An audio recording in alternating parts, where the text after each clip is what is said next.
for impossible dreams. Chapter 1. Introducing the Dreams. Waking at 5:30 a.m., Nancy Huron drags herself out of bed to take a shower.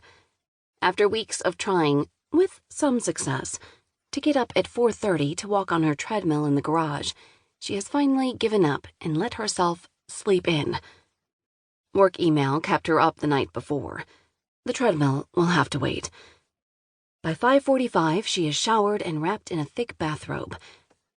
Wandering down the hall to the kids' rooms, she gently shakes her sleeping 6-year-old daughter, Melody, and 8-year-old son, Dylan, murmuring, "It's time to get up. You get to see all your friends at school." As she dries her hair and gets dressed, Nancy walks back into each of their rooms.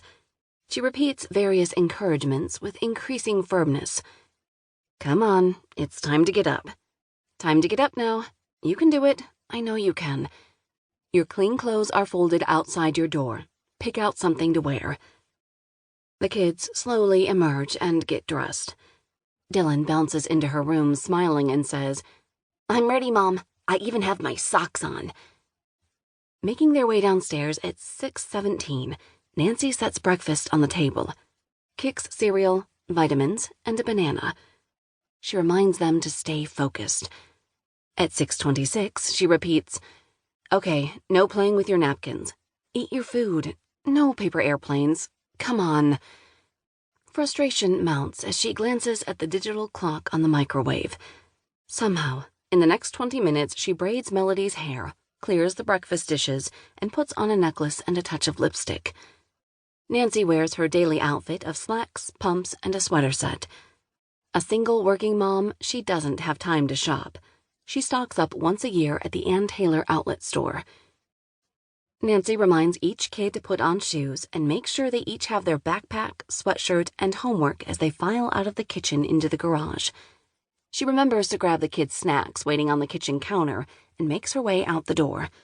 She is vigilant about packing snacks at night before she goes to bed. "I have to push through and pack them even if I'm tired, because otherwise it doesn't get done."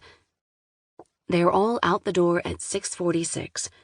The morning went relatively smoothly with the kids, and Nancy breathes a sigh of relief. Although school doesn't start until almost 9, Nancy drops her children off at early care as soon as it opens at 7.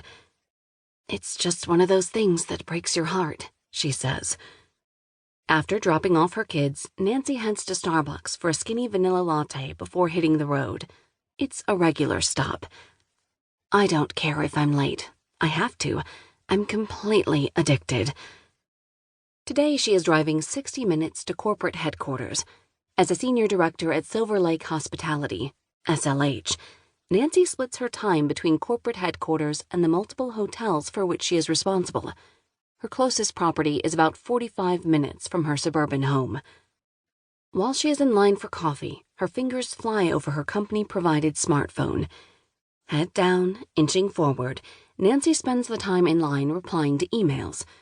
She answers a question about finding a lost contract and accepts several meeting requests. Her smartphone is key to a successful day. "I have all these people that need something, but they're all things that I don't need my computer to do. Stuff I can get off my plate so when I'm sitting down to work, I can actually work. Otherwise, I'd be up until 2 a.m. every night just answering emails." A typical day might find Nancy dealing with over 100 emails and numerous text messages. Back on the road, she glances down and taps a quick response while at a red light.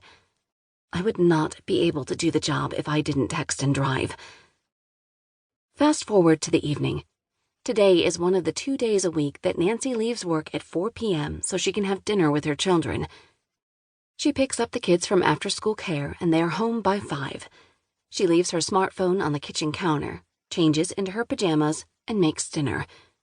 By 6:15, one child has showered and the 3 of them are enjoying leftover cupcakes after a meal of chicken nuggets, tater tots, green beans, and watermelon. Nancy desperately needs a trip to the grocery store. Thankfully, before rushing out the door this morning, she looked in the freezer and realized she could pull together some dinner. Finding time to stock up on groceries is always a challenge, and, really, after work, she just wants to go straight home.